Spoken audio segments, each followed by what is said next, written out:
Kalau kami melihat ini kan ada desain yang cantik. Kami menduga ini sebuah kampanye terselubung menggunakan uang, karena di situ jelas sekali ada simbol-simbol Prabowo menggunakan kaos.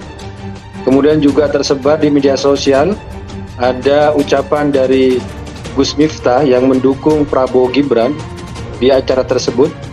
Kemudian juga kalau kita kaitkan dengan beberapa kejadian sebelumnya, Gus Miftah juga menyebut sebagai kiainya Prabowo dan juga menyebarkan uang di tengah ceramahnya itu. Tetapi karena dengan disebut bukan bagian dari TKN, sementara kita melihat kedekatan antara Gus Miftah dengan Prabowo, dengan Gibran, dan bisa ikut dalam debat yang di KPU.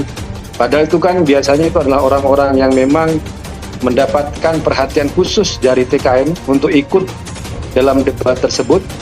Jadi ini semacam ada dugaan desain yang cantik agar tidak terjerat hukum, tapi tidak lebih dari sebagai kampanye terselubung menggunakan uang, menggunakan iming-iming untuk mencoblos Prabowo Gibran.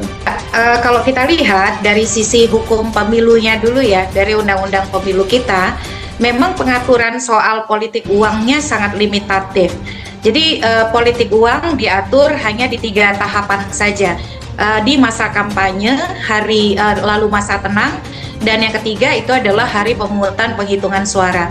Pada dasarnya di pasal 523 ayat 1 ayat 2 ayat 3 itu bicara soal pelaksana, peserta, dan tim kampanye yang dilarang memberikan, menjanjikan uang atau barang begitu ya. Jadi betul-betul dalam konteks itu kepada siapa? Kepada peserta kampanye. Siapa sih peserta kampanye itu? Peserta kampanye. Jadi yang dilarang ini memberikan uang bukan hanya pelaksana dan tim kampanye, tapi juga peserta kampanye. Siapa peserta kampanye? Yaitu warga negara Indonesia yang punya hak pilih. Nah, bahkan pendekatan undang-undang pemilu dan peraturan KPU tentang kampanye kita, peraturan KPU nomor 15 tahun 2023, itu betul-betul tidak membolehkan ada pemberian uang. Boleh kasih makan, minum, transport, tapi tidak dalam bentuk uang. Walaupun dia orang dekatnya Pak Prabowo, kiainya Pak Prabowo, ikut membagikan uang yang diberikan oleh Haji Her kepada masyarakat. Kan semua ini bisa dikonfirmasi. Apa yang kami sampaikan bisa dikonfirmasi baik kepada Gus Miftah maupun kepada Haji Her atau orang-orang yang ada di situ. Kan gampang sekali. Jadi masyarakat kita sudah cerdas ya.